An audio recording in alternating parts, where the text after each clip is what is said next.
Mec, le deuxième anime de la saison avec un protagoniste méga surpuissant qui ne sait pas qu'il est surpuissant. Alors laisse un like et abonne-toi pour la partie 2, et passons à l'anime.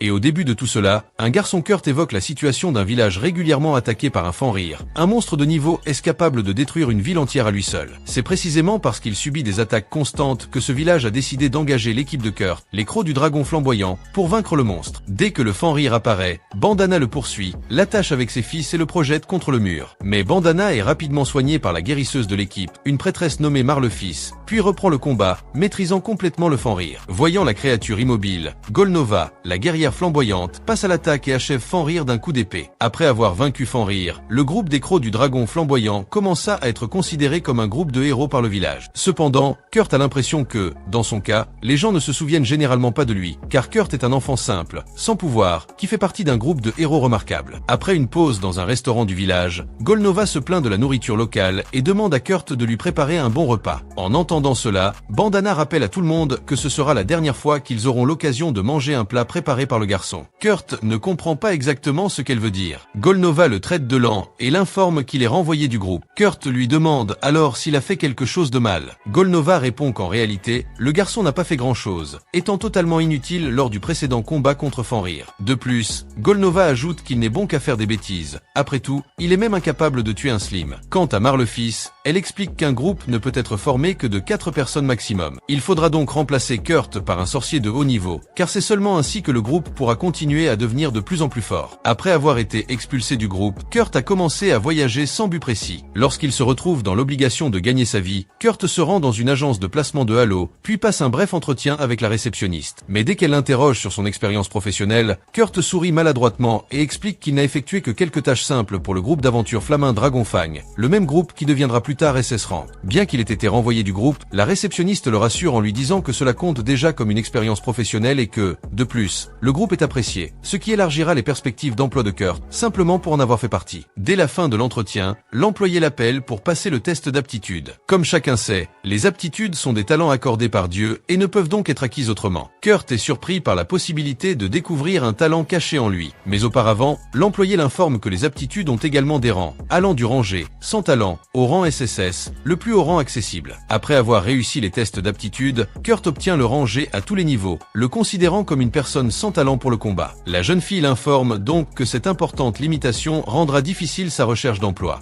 En entendant cela, le garçon tombe la tête la première sur la table. Déçu point cependant, l'employé lui rappelle qu'il pourrait encore occuper un emploi plus commercial. Après tout, elle n'a pas encore testé ses aptitudes pour des domaines comme la forge ou l'alchimie, car leur technicien est absent pour le moment et ne reviendra que dans une semaine. Cependant, Kurt lui répond qu'en réalité, il n'a presque plus d'argent et qu'il ne pouvait donc pas attendre longtemps. La jeune fille tente alors un autre test avec lui, demandant au garçon de soulever le sac de sable à côté d'eux. Ce faisant, Kurt utilise une grande partie de son mana, mais parvient finalement à soulever le sac de sable. La jeune fille lui annonce alors qu'il peut travailler comme ouvrier et lui parle d'une entreprise qui recrute. Kurt lui demande alors de lui écrire une lettre de recommandation pour qu'il puisse travailler dans cette ville. Dès son arrivée sur le chantier, Kurt se voit confier la tâche de réparer un vieux mur. Avant de partir, l'homme lui conseille de faire de son mieux. Après tout, on paie pour le travail effectué, et si Kurt travaille peu, il gagnera proportionnellement. Ressentant toute cette pression, Kurt s'investit pleinement dans le travail. Dès son retour sur le chantier, l'employeur constate avec stupeur que le garçon a réalisé un tiers du mur en seulement 3 heures. Il demande alors comment Kurt a réussi à bétonner les parties les plus hautes. Le garçon sort alors un morceau de bois qu'il a lui-même allongé pour atteindre les parties les plus hautes et explique l'avoir utilisé pour ce travail. Le voyant si inspiré par son travail, l'employeur lui demande combien de temps il compte encore travailler, et Kurt répond qu'il veut continuer à travailler une semaine de plus. En entendant cela, l'employeur le licencie pour la journée, mais le lendemain, Kurt améliore encore sa productivité en terminant une partie encore plus grande du mur. À ce stade, l'employeur le licencie définitivement, prétextant qu'il n'a plus besoin de venir, car Kurt a déjà effectué une semaine de travail en seulement 2 jours. En entendant cela, Kurt insiste pour continuer à travailler. Cependant, l'employeur lui rappelle que d'autres personnes ont également besoin de ce travail. Si le garçon continue à travailler à ce rythme, il finira par accepter des emplois auprès d'autres familles pauvres qui ont besoin de cet argent. L'employeur lui suggère donc d'aller travailler dans la capitale, car dans une ville plus animée, il aura beaucoup plus de travail. Cela dit, l'employeur paie Kurt pour le reste de son travail et quitte les lieux. Le garçon en déduit que l'employeur voulait simplement se se débarrasser de lui, et c'est pourquoi il a flatté avant de s'enfuir, afin de lui rendre l'expulsion moins pénible. De retour à l'entreprise Halo, Kurt rencontre une jeune fille nommée Yulichia, qui se dispute avec l'un des employés, car elle veut embaucher un mineur et payer ses services en fonction de sa productivité. Et comme ils ne font pas ce genre de travail, la réceptionniste lui interdit d'embaucher les mineurs de l'entreprise. Remarquant toute cette agitation, la jeune fille qui parlait à Kurt s'approche d'eux et, après avoir entendu les conditions de l'entrepreneur, suggère à Yulichia de recruter des investisseurs pour développer la mine. Kurt, quant à lui, entend toute la conversation de loin et est prêt à travailler à la construction de la mine aux conditions de l'entrepreneur, même si elle risque de l'escroquer, car elle ne versera aucun acompte. Mais voyant que Kurt n'est qu'un garçon faible, Yulichia refuse de le faire travailler sur son chantier. Après tout, elle n'a pas confiance en l'idée de confier un travail pénible à un enfant simple, elle demande plutôt d'embaucher un nain costaud.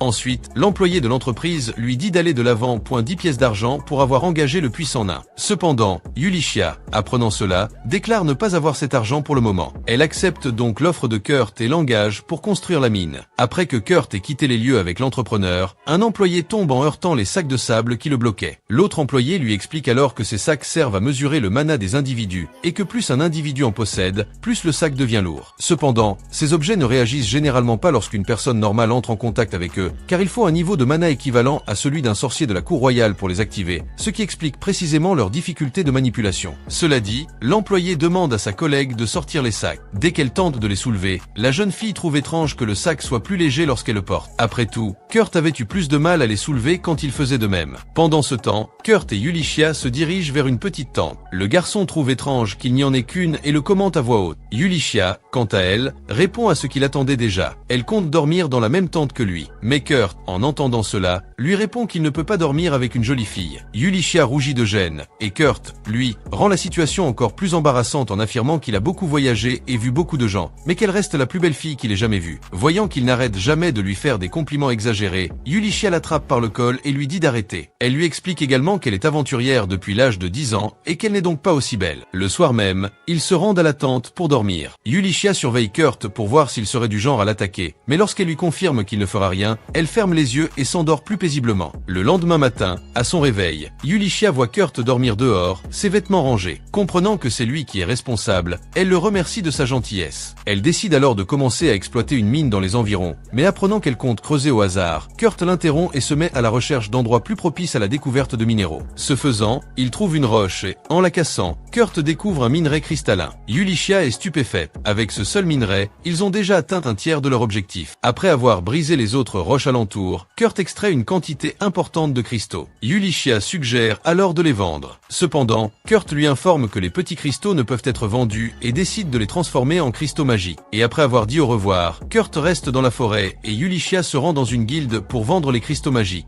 Et quand on lui a demandé par qui alors qu'elle aurait fabriqué ces cristaux magiques, elle montre simplement un blason au garde, prouvant qu'elle travaille pour la famille royale. Voyant cela, le garde s'excuse et l'autorise à vendre les cristaux magiques. Yulichia demande alors à utiliser leur pierre de téléportation pour retourner plus rapidement à la capitale royale. En se rendant dans la boutique d'une amie, Yulichia tente de vendre l'un des cristaux magiques produits par Kurt. Soudain, son amie estime le cristal à 10 pièces d'or, laissant Yulichia stupéfaite. Elle vend alors les autres cristaux magiques de Kurt, obtenant un total de 500 pièces d'or. L'ami de Yulichia lui demande alors de ne jamais vendre ses cristaux ailleurs. Après tout, aucun autre magasin ne comprendra la véritable valeur de ces cristaux magiques, hormis le fait qu'ils ne seront utilisés à aucune fin importante. En plus de cette question, son ami demande également à Yulichia de lui dire qui a produit ce cristal magique. Mais face à cette requête, Yulichia refuse d'y accéder immédiatement. Elle a besoin de l'autorisation de cet homme pour lui révéler son identité. La jeune fille lui répond alors qu'elle lui donne un ordre. Étant magicienne de la cour royale, elle a donc le même statut qu'un comte honoraire. Face à ce chantage,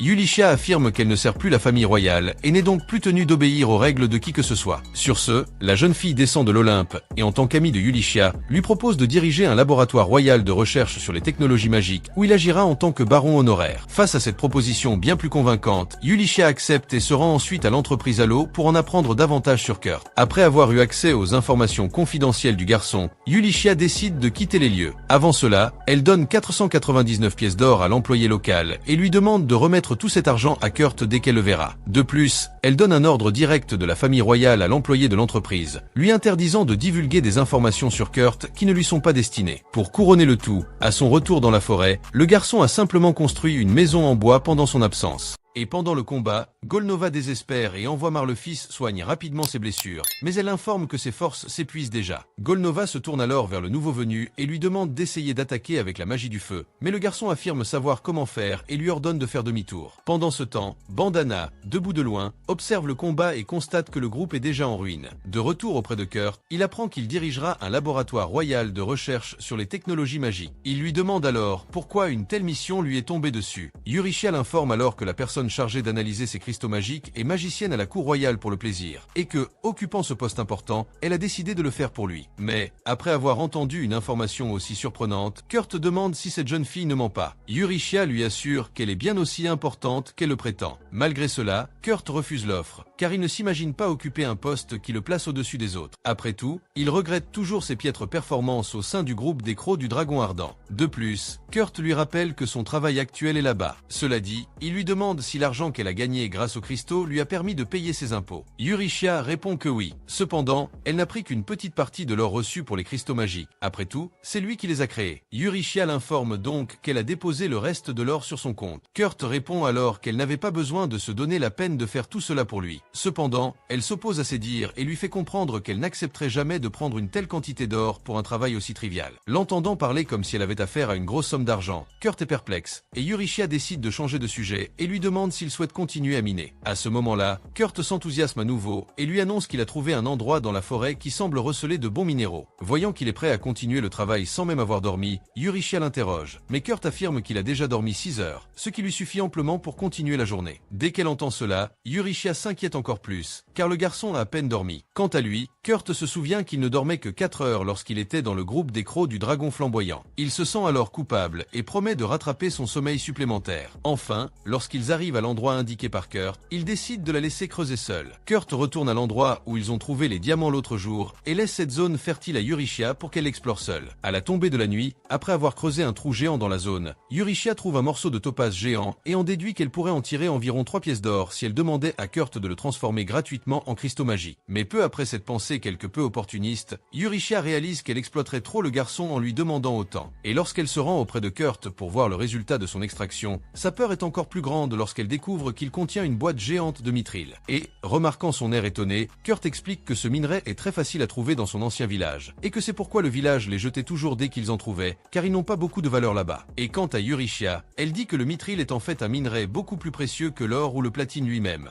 Elle est donc étonnée de voir qu'il y a un endroit au monde où il y a tellement de ce minéral qui le jette, considérant que le mithril est très difficile à trouver dans le monde entier. Tandis qu'elle rassemble ces détails dans sa tête, Eurychia demande quel minerai elle recherche, autre que du mithril. Kurt répond qu'il s'agit en réalité d'oricalque, le minerai légendaire connu sous le nom de métal des dieux. Voyant l'un de ces mineurs dans sa main, Eurychia est perplexe, car elle ignorait l'existence d'un tel minerai dans cette montagne. Kurt affirme alors qu'il est possible de l'extraire n'importe où. Cependant, Eurychia s'y oppose, persuadée qu'il est impossible de trouver de l'oricalque aussi facilement. Kurt explique qu'en creusant 7 km dans le sol, il devient de plus en plus facile de trouver ce minerai. En entendant cela, Eurychia se souvient qu'il n'était là que depuis une demi-journée. Elle est donc surprise de voir qu'il a réussi à creuser 7 km en si peu de temps et à remonter à la surface. Mais peu après, elle se souvient qu'il s'agit de Kurt et que pour lui, presque rien n'est impossible. Elle lui demande où est le trou de 7 km qu'il a creusé, mais Kurt lui répond qu'il l'a déjà comblé en seulement 8 heures. Soudain, le soleil se met à briller d'une autre direction. Eurychia regarde sur le côté et remarque qu'il a traversé la montagne, créant un tunnel reliant Samaela à la ville de Tekon. De retour de la mine, Kurt rencontre Bandana, qui lui apprend qu'elle ne fait plus partie des Crocs du Dragon Flamboyant. Elle se souvient du jour où Golnova a quitté un restaurant et a tout cassé, provoquant un énorme émoi parce qu'elle n'aimait pas la nourriture. Et comme Kurt lui manquait, il demanda à Bandana de le ramener, même de force. Bandana prit alors la pierre de téléportation de Golnova, affirmant qu'elle en aurait besoin. Cependant, elle n'avait plus l'intention de rejoindre le groupe, surtout après avoir vu Golnova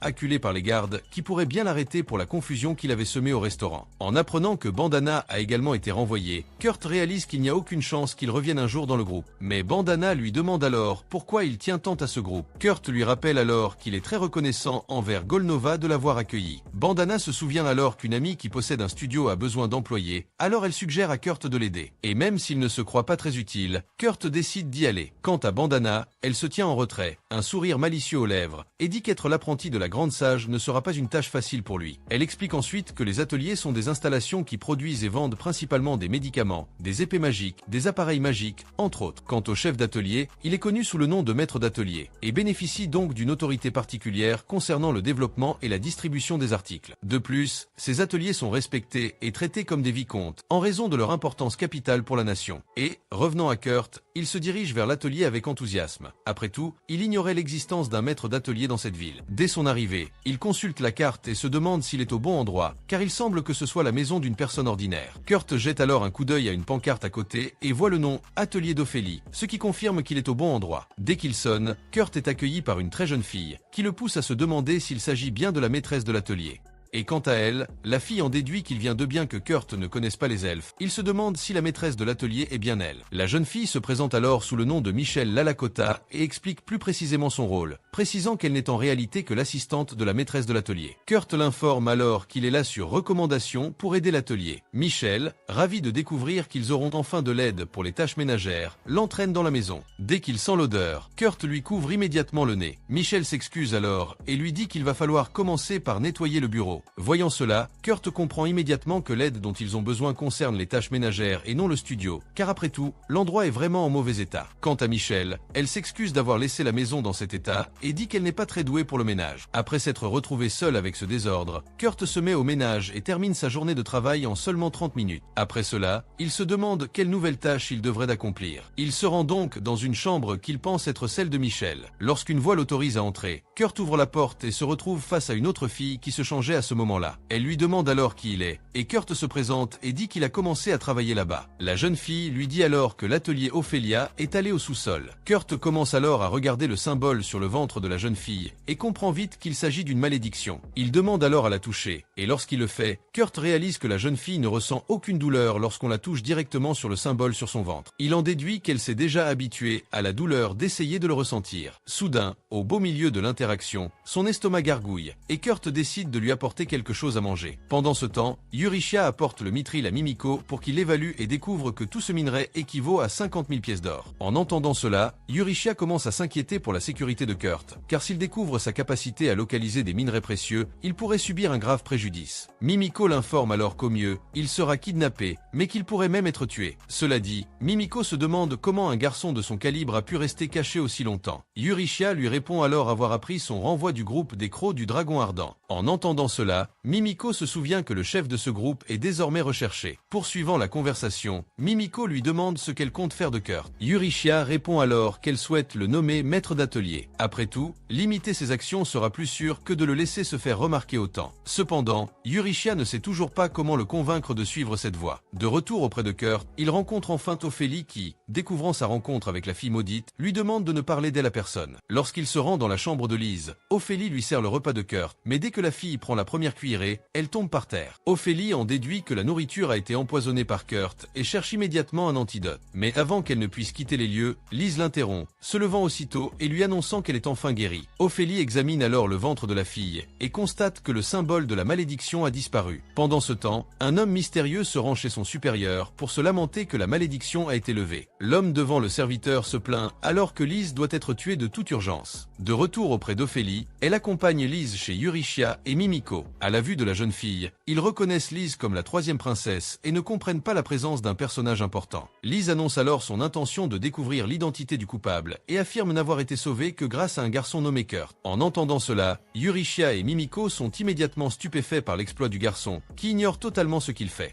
Et en entendant que la bouillie préparée par Kurt était capable de détruire le après la malédiction lancée sur la princesse, Eurychia est stupéfaite et se demande si le garçon a accompli d'autres exploits depuis leur séparation. Quant au coupable de l'empoisonnement de la princesse, Mimiko en déduit qu'il s'agit d'un mage doté de relations importantes, ce qui lui permet de falsifier les protections du palais royal. Fort de ces éléments, Mimiko identifie 3 suspects, dont Sanova Riskatz, le premier général des forces expéditionnaires royales. Le deuxième suspect est Tristan Menolf, l'évêque de l'église polonaise, et le troisième, Isadora Arkmama, la troisième reine de Sa Majesté royale. Après avoir dit tout cela, Ophélie informe tout le monde que Tristan aurait pu utiliser ses disciples pour altérer les protections de la chambre de Lise. De plus, la princesse rappelle que Tristan a libre accès au palais royal et qu'elle est donc l'une des personnes susceptibles de l'avoir maudit. Cependant, Lise se demande si Sanova aurait également cet accès. Eurychia l'informe que Sanova a également des liens avec la guilde des voleurs, experts dans le recueil d'informations, et qu'il pourrait donc avoir des membres de leur équipe à l'intérieur du palais royal. Et comme ils ont de nombreux suspects, Ophélie dit qu'ils auront du mal à identifier le coupable avec précision, du moins pour l'instant. Cela dit, elle suggère de tendre un piège pour trouver le véritable coupable. Puis Ophélie rappelle à tous que Lise a déjà 15 ans, ce qui fait d'elle une adulte dans ce royaume. Or, selon la coutume du royaume, elle doit quitter le palais pour s'entraîner pendant un an. Ophélie suggère donc de créer un atelier fictif avec un maître d'atelier de façade et d'y laisser Lise s'entraîner pendant cette année. Ce faisant, Ophélie pense que le coupable cherchera certainement à recueillir des informations sur le maître d'atelier et qu'à mesure qu'il cherchera à en savoir plus sur lui, il profitera de chaque démarche du suspect pour en apprendre davantage sur lui. Mais avant de mettre le plan à exécution, Ophélie annonce qu'elles devront préparer un exploit pour que le maître d'atelier fictif soit reconnu comme tel. Eurychia laisse alors un cristal magique exposé dans sa main, affirmant que c'est largement suffisant pour faire croire à un véritable maître d'atelier. En examinant le cristal, Ophélie est impressionnée par la qualité du produit et demande où elle s'est procuré un tel cristal. Eurychia surprend encore plus les filles en révélant que Kurt est à l'origine de la création de ce cristal. Pendant ce temps, Kurt se rend à l'atelier des elfes, mais la porte est fermée. Michel s'approche alors de lui et lui explique qu'après avoir vu Kurt la veille, son maître est simplement parti quelque part, sans préciser où il allait. En quittant les lieux, Kurt se retrouve sans nouvelle tâche à accomplir et se demande s'il a fait une erreur. Mais, entendant son estomac gargouiller, Kurt décide de laisser cette question de côté pour le moment et d'aller simplement acheter quelque chose à manger. Déjà au restaurant, il entend un groupe d'aventuriers se disputer. Leur porteur est blessé et ne peut participer temporairement aux missions. Sur ce, la jeune fille suggère qu'ils travaillent seuls tous les trois. Cependant, un autre membre du groupe lui rappelle qu'ils seront sans défense face aux attaques ennemies pendant qu'ils porteront la charge. Cependant, la jeune fille maintient son idée et affirme qu'ils n'ont pas le temps de chercher un nouveau porteur pour le moment. En entendant cela, Kurt décide d'approcher le groupe et de proposer son aide. Il affirme que, même s'il est très mauvais au combat, il est au moins excellent comme porteur. Mais dès qu'elle le voit, la jeune fille commence à le mépriser, le considérant comme un enfant. Cependant, l'autre membre du groupe la réprimande, affirmant qu'ils ont le même âge.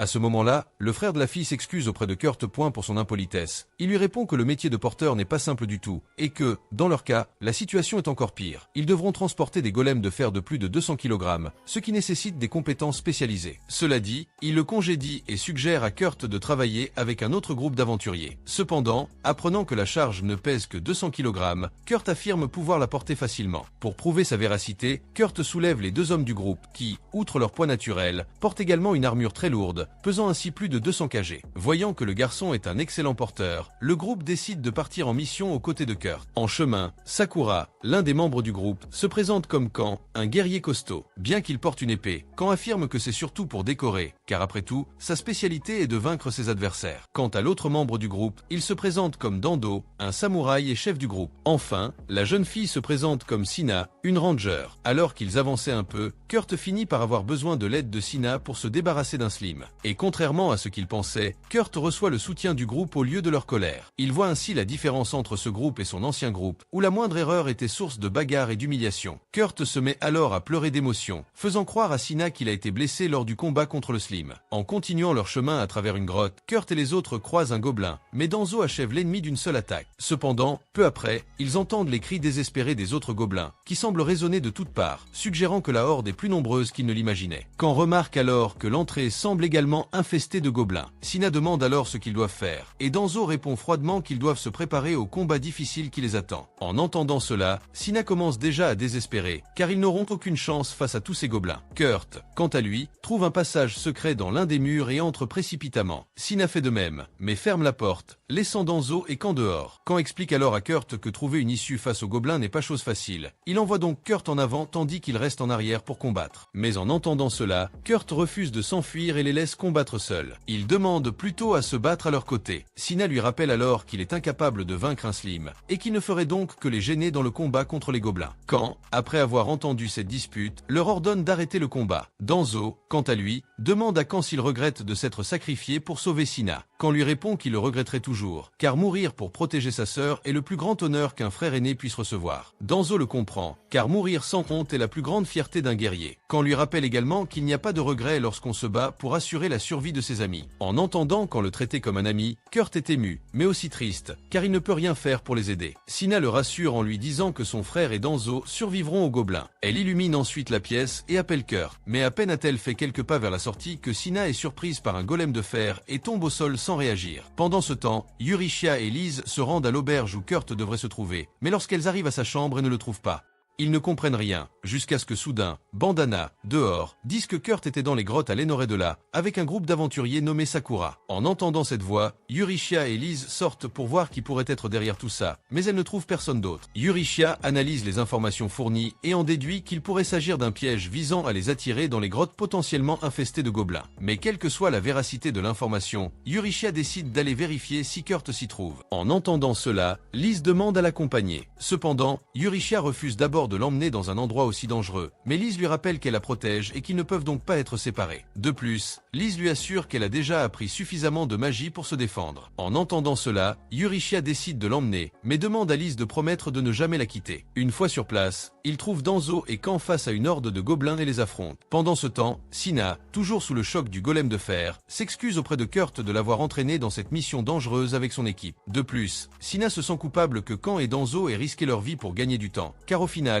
ils ne pourront rien faire pour sortir vivants de cette grotte. Mais la voyant si effrayée, Kurt la rassure en lui disant qu'il s'occupera des dragons pour qu'ils puissent s'échapper. Kurt élimine alors tous les dragons en une fraction de seconde, laissant Sina complètement sous le choc. Cependant, Kurt l'informe qu'il est déjà habitué à extraire des golems de fer. Soudain, Yurishia et Liz entrent dans la pièce et se demandent ce qui s'y passe. Sina informe alors que Kurt a achevé les dragons golems d'un seul coup, parlant même de minage. En suivant Kurt, Yurishia le rassure au sujet de Danzo et Kan, affirmant qu'ils sont vivants et que, bien que blessés, leurs vies ne sont plus en danger. Alors qu'il se dirige vers les autres membres de l'équipe, Yurishia entend Danzo et Kan la remercier, qui reconnaissent l'aide précieuse qu'elle leur a apportée. Cependant, Yurishia affirme n'avoir rien fait de mal, et au lieu d'en discuter, se concentre sur l'atelier qu'ils sont sur le point de créer. Elle annonce qu'elle y travaillera comme aventurière en chef. Elle demande donc à Kurt de travailler à ses côtés. Bien que l'offre soit intéressante, Kurt hésite à l'accepter, car il travaille actuellement avec le groupe Sakura. Kan lui suggère cependant d'accepter l'offre, et lui dit de ne pas s'inquiéter pour le groupe Sakura. Yurishia, quant à elle, affirme que l'atelier aura besoin de main-d'œuvre aventurière, puisqu'il vient d'ouvrir. Elle demande donc au groupe Sakura de travailler également à l'atelier. Le lendemain, Mimiko est convoquée pour tester les compétences de Kurt, et à la fin, elle atteste qu'il a un rang SSS dans tous les domaines. Cependant, elle le trompe, en disant qu'il n'est qu'un rang B standard. Mais à la fin, Mimiko révèle à Yurishia que le garçon a un pouvoir magique latent bien plus grand que le sien. Et précisément pour cette raison, Mimiko dit qu'il a eu de la chance d'avoir été correctement évalué par elle. Après tout, si on découvrait qu'il est un rang SSS, Kurt pourrait avoir de sérieux problèmes. Et quant à la réceptionniste locale, elle finit par entendre toute la conversation, mais se bouche les oreilles, faisant semblant de n'avoir rien entendu.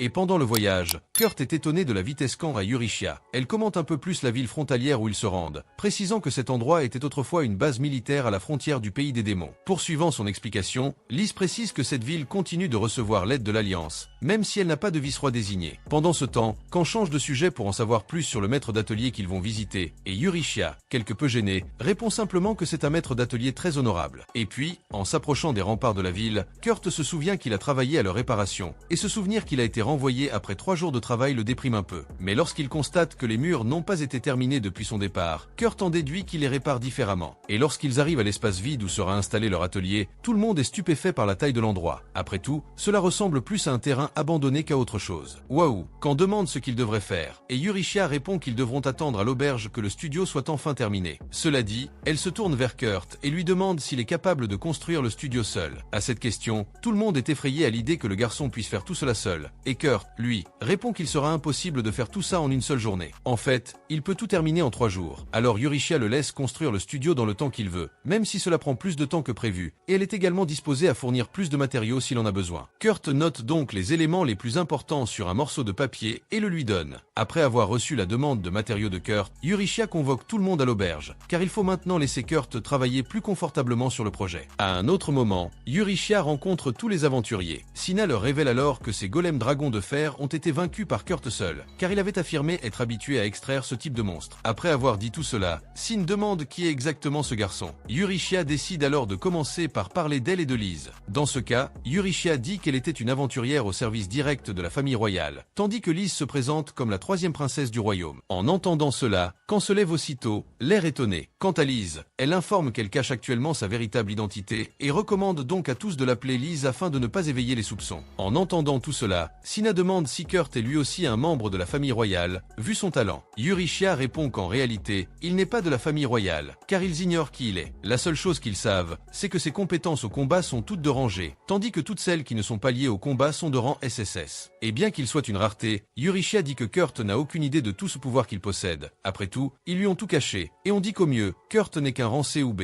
Ayant dit tout cela, Eurychia révèle que le nouveau maître d'atelier est Kurt lui-même, mais cela restera également un secret pour lui. Et en entendant cela, Sina demande pourquoi il le trompe. Après tout, il pourrait simplement dire la vérité à Kurt. Cependant, Eurychia dit que même si il apprenait la vérité, Kurt n'en croirait probablement pas un mot. De plus, il n'aurait aucun moyen de savoir quels individus mal intentionnés pourraient tenter d'exploiter les pouvoirs de Kurt si cela était révélé. En entendant cela, Sina devient encore plus irritée, car elle en déduit que Eurychia essaie de protéger Kurt pour pouvoir l'exploiter. À ce moment-là, Quand intervient au milieu de la discussion pour tenter de contrôler sa sœur. Cependant, Sina affirme qu'elle n'a pas besoin d'entendre ce qu'ils ont à dire de plus. Après tout, Sina comprend déjà tout ce qui se passe. Quand serre alors la jeune fille dans ses bras, dans l'espoir de la calmer un peu plus. Puis, Lise poursuit ce que Eurychia disait et affirme que Kurt a réussi à briser la malédiction qui pesait sur elle en préparant simplement du porridge maison. Eurychia informe alors tout le monde qu'une personne poursuit Lise et qu'à cause de cela, ils ont dû se réfugier dans cette ville frontalière pour construire le nouveau studio, afin que le suspect se révèle tôt ou tard. Quant à Kurt, Eurychia affirme que sa pureté la pousse à vouloir le protéger face au chaos qui les entoure. Cela dit, Lise demande à tout le monde de garder le secret de Kurt afin de pouvoir le protéger ensemble. Danzo accepte alors immédiatement de suivre les ordres de la princesse. Après tout, les aventuriers ont le devoir de suivre les ordres de la royauté. De plus, Danzo affirme être prêt à soutenir Kurt, même s'il doit le tromper pour y parvenir. Après tout, ils sont déjà amis. Quand en fait autant, car il n'a besoin d'aucune raison particulière pour soutenir ses amis et compagnons. Quant à Sina, elle montre qu'elle n'est pas prête à mettre ce plan à exécution. Après tout, ils ne connaissent Kurt que depuis quelques jours, et elle ne pense donc pas qu'il devrait lui jurer une telle loyauté dès maintenant. En entendant cela, Eurychia dit la comprendre, car après tout, elle ne connaît Kurt que depuis 6 jours. Sina change alors d'avis et demande un peu de temps pour réfléchir. Remarquant les agissements quelque peu suspects de sa sœur, Quand va voir Eurychia et la rassure, lui disant que Sina s'habituera bientôt à la situation et les soutiendra. Pendant ce temps, Sina marche dans les rues, souffrant de tout ce qu'elle vient d'entendre, et convaincue que Kurt devrait également être au courant de tout ce qui se passe. Elle va ensuite parler au garçon, et est surprise de constater que Kurt a déjà construit une bonne partie de l'atelier. Dès qu'il la voit, Kurt va voir la fille et lui dit qu'il n'a pas encore terminé l'atelier. De son côté, Sina est surprise qu'il ait creusé tout cela en si peu de temps. Kurt explique alors qu'il a un rang B en exploitation minière, alors qu'il est en réalité un rang SSS. Mais il pense que ce rang suffit à le rendre si agile. En entendant cela, Sina meurt intérieurement et se dit à voix haute qu'un joueur de rang B ne serait jamais aussi performant en exploitation minière. Et même si Kurt l'impressionne, il pense que ce n'est pas aussi surprenant qu'on le pense, car il pense qu'il devrait être encore plus rapide. Et voilà, Sina décide d'aborder un sujet plus franc avec lui et lui demande s'il n'est pas contrarié de se voir imposer tout ce travail. Kurt, de son côté, affirme qu'il ne se sent pas sous pression, car il veut se rattraper de son incapacité à jouer dans son ancien groupe. Pendant ce temps, Danzo rencontre Bandana, qui l'informe qu'un groupe appelé Milphas tente de détruire le groupe Sakura à la demande d'un autre groupe anonyme,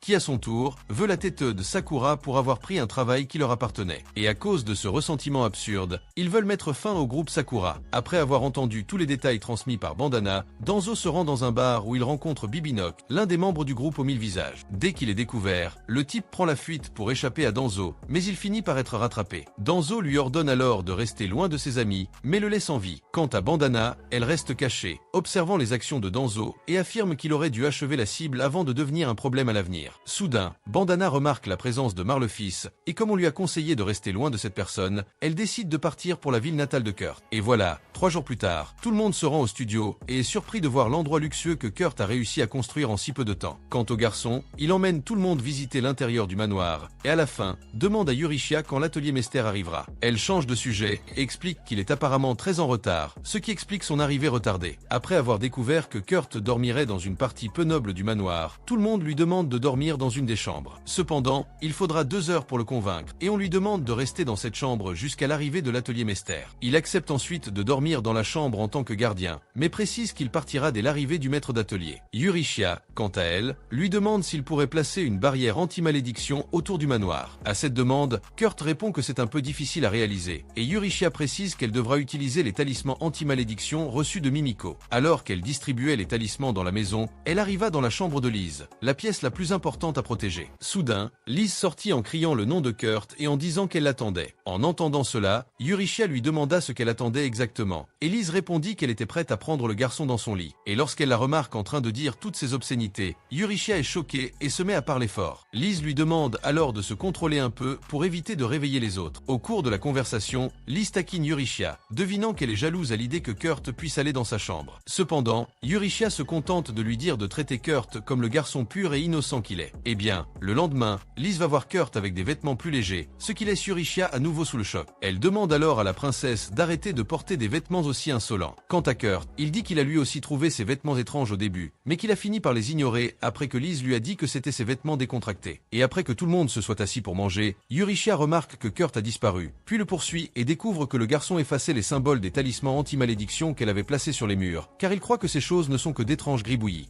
Et quand il appelle Marlefils pour parler, le Nispo Tristan décide de l'excommunier, prétextant que le groupe auquel elle appartenait, les Crocs du Graal Ardent, en plus de se montrer violent envers les gens, est dirigé par un homme recherché. Mais en apprenant cela, Marlefils décide de détourner l'attention, affirmant qu'elle n'a jamais participé à de telles pratiques de la part de son groupe. Et bien qu'elle ait bel et bien attaqué un restaurant de la capitale royale avec sa magie de foudre, Marlefils justifie ses propos en affirmant que la nourriture servie était pire que de la pâtée de porc. En entendant toutes ces excuses, Tristan lui ordonne de se taire, affirmant que la mauvaise réputation qu'elle s'est forgée ternira aussi celle de l'église de Polan. Mais malgré ses reproches, Tristan reconnaît ses grands dons magiques. Il lui propose donc de rendre un service à l'église. En échange, elle sera pardonnée de ses péchés les plus insignifiants et obtiendra le titre de prêtresse. Cela dit, l'évêque lui offre un verre de vin, faisant croire à Marlefils que tout ira bien. Elle lui demande alors quelle mission elle devra accomplir. Tristan change alors d'expression et demande à Marlefils de l'aider à assassiner la troisième princesse, Liz. Juste après avoir bu le verre, Marlefils apprend par Tristan que le vin qu'elle vient de boire est en réalité empoisonné par une malédiction qui empêche son corps de consommer autre chose que de l'eau. Tristan lui fait donc comprendre qu'elle mourra d'ici un mois si la malédiction persiste, et que pour la lever, elle devra accomplir la mission qui lui a été confiée. Pendant ce temps, Eurychia analyse Liz et constate qu'elle n'a subi aucun changement significatif depuis que Kurt lui a retiré la malédiction, ce qui suggère que l'ennemi n'a probablement pas encore réussi à attaquer Liz. Mais après y avoir réfléchi un peu, Eurychia en déduit que la nourriture de Kurt a peut-être neutralisé les nouvelles malédictions que l'ennemi tentait d'infliger à Liz. Quoi qu'il arrive, Eurychia fait comprendre que Mimiko a déjà établi ses toiles dans la ville, donc si l'ennemi fait quoi que ce soit, il en sera certainement informé. Pendant ce temps, Liz reste calme face au danger et discute avec Kurt des gâteaux de riz qu'il prépare, lui demandant de les lui refaire au cas où elle serait maudite par l'ennemi. En entendant cela, Kurt la remercie pour ses compliments sur sa cuisine, mais la rassure sur les malédictions à venir. Eurychia lui demande alors pourquoi il en est si sûr. Après tout, Kurt lui-même avait dit qu'il serait très difficile de créer une barrière contre les malédictions. Kurt confirme alors les dires de Eurychia et avoue qu'il est incapable de créer des barrières contre les malédictions. Cependant, le manoir qu'il a construit sert déjà de barrière réfléchissante. Il ne peut donc pas en créer une autre, car cela serait inutile. Pendant qu'ils discutent, l'un des hommes envoyés pour maudire Liz tente de la frapper avec son sort, mais sa magie est instantanément repoussée, et de plus, il se met à briller de nulle part, effet secondaire de son attaque. Pendant ce temps, le général Alred se tient au sommet du château, lorsque soudain, Générique s'approche de lui et déduit que quelque chose ne va pas, car le brouillard dans le château est plus dense que d'habitude. En entendant cela, Alred avoue qu'il ressent lui aussi un mauvais pressentiment. Et quant à Générique, il commente les travaux de réparation du mur auxquels Alred a participé, et dit qu'il ne s'attendait pas à le voir s'occuper de telles choses.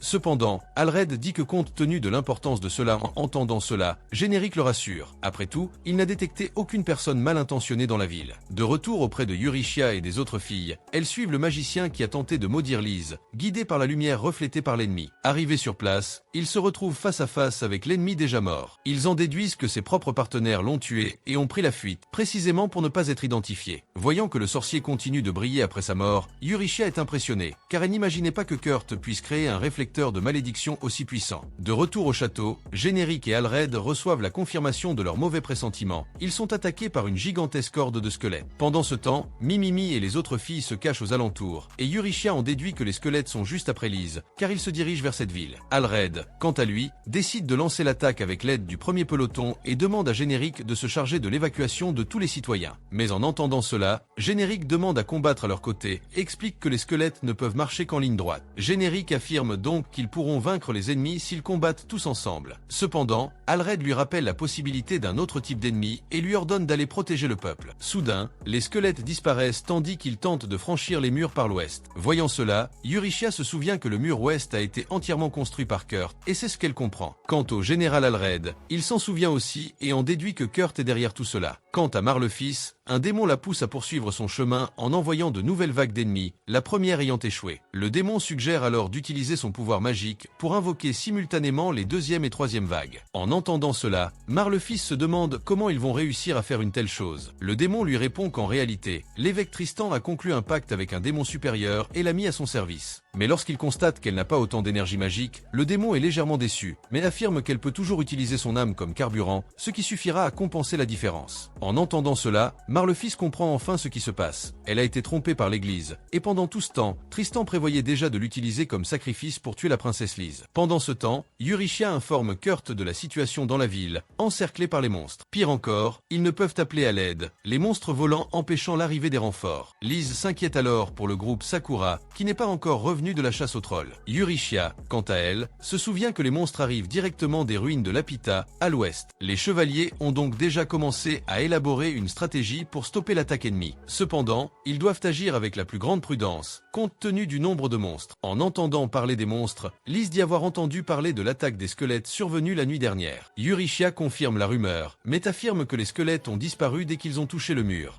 presque comme s'ils étaient purifiés. Et remarquant sa surprise, Kurt affirme que c'est en fait un phénomène courant dans leur village. Soudain, au milieu de la conversation, Eurychia a l'idée de nettoyer les ruines à l'ouest et demande à Lise et Kurt de rester sur place pendant qu'elle s'en occupe. En entendant cela, Kurt refuse d'abord de rester les bras croisés et demande à l'accompagner. Cependant, se rappelant son incapacité à se battre, il décide de rester au manoir pour protéger Lise de tout mal qui pourrait la tourmenter. En se dirigeant vers la salle stratégique des chevaliers, Eurychia est accueillie par le général Alred, surpris de la revoir après si longtemps. Lorsqu'il remarque deux autres filles avec elle, Alred leur demande qui elles sont. Eurychia se présente alors comme la troisième magicienne de la cour royale et Ophélie comme maître d'atelier. Dès qu'ils entendent parler de la fonction d'Ophélie, Alred et Générique la reconnaissent immédiatement. Après tout, c'est elle qui a formé la troisième princesse, Lise. En parlant de la princesse, Eurychia révèle qu'elle se trouve dans cette ville, et Alred se met alors en route pour envoyer des soldats au service de la princesse. Mais le voyant si agité, Mimiko le rassure en lui disant que son équipe de renseignement veille déjà à la sécurité de la princesse. Après ce bref dialogue introductif, Eurychia va droit au but et lui demande, ainsi qu'à ses hommes, de servir d'appât pour attirer l'attention des monstres, car en attendant, elle se rendra dans les ruines à l'ouest pour éliminer la source de ces monstres. En entendant cela, Alred affirme qu'elle ne pourra pas accomplir une telle tâche seule. Mimiko lui demande cependant de rester calme. Après tout, il possède une arme secrète qui les aidera pendant la mission. Mais en regardant sa main, Alred ne voit qu'un simple cristal magique et ne comprend pas où ils veulent l'utiliser. Ophélie assure alors que l'équipement sera efficace et parvient ainsi à convaincre Alred de leur accorder sa confiance. Cependant, il demande à les accompagner en mission et affirme que Générique dirigera l'escouade de l'heure à sa place. Bien que Générique n'adhère pas immédiatement à cette stratégie, il décide finalement de suivre le plan d'Alred. Alors qu'ils boivent un verre d'eau avant de se dire au revoir, Générique, plein de confiance, annonce que ce sera le verre à plus tard, car il leur garantit qu'ils seront tous les deux en vie à la fin de la mission. Et voilà, lorsqu'ils atteignent la première vague de squelettes, Eurychia sort un cristal magique de son sac et le lance vers les ennemis, provoquant un puissant éclair dans la zone. Dès que l'éclair s'estompe, les squelettes disparaissent avec la lumière. Pendant ce temps, Kurt décide de forger une épée, mais à la fin du processus, il est déçu du résultat. Lise va alors le voir pour l'inviter à dîner. Lorsqu'elle le voit brandir une épée sortie de nulle part, elle lui demande s'il est celui qui l'a fabriquée. Kurt accepte et laisse l'épée à Lise, ne la considérant pas comme un outil très utile. Lorsqu'il la remarque sourire avec ce cadeau peu intéressant, Kurt en déduit qu'elle ne sourit que pour lui faire plaisir, et se demande alors s'il doit continuer à faire semblant d'ignorer ses véritables sentiments. Après avoir réfléchi un peu, il décide d'avouer et demande si quelqu'un essaie de la tuer. Lise confirme et change aussitôt d'expression, car elle a le sentiment de causer des problèmes à Eurychia. Après tout, elle se bat uniquement pour protéger Lise de cet individu qui tente de lui ôter la vie. Quant à Kurt, il se souvient des fois où il a vu des gens griffonner sur les murs de la ville et remarque que les ruines sont l'endroit idéal pour ce genre de personnes. Il en déduit donc que Eurychia s'y rend pour nettoyer les dégâts causés par un gribouilleur agaçant, que Kurt appelle Rabisquet dans son esprit. Puis, il commence à se lamenter de ne pas avoir assez de puissance de combat pour aider Eurychia. En entendant cela, Lise avoue qu'elle partage son sentiment, car elle aimerait bien attraper son harceleur en personne. Kurt, constatant qu'elle partage son sentiment, suggère qu'ils partent seuls aider Eurychia à nettoyer les ruines occidentales.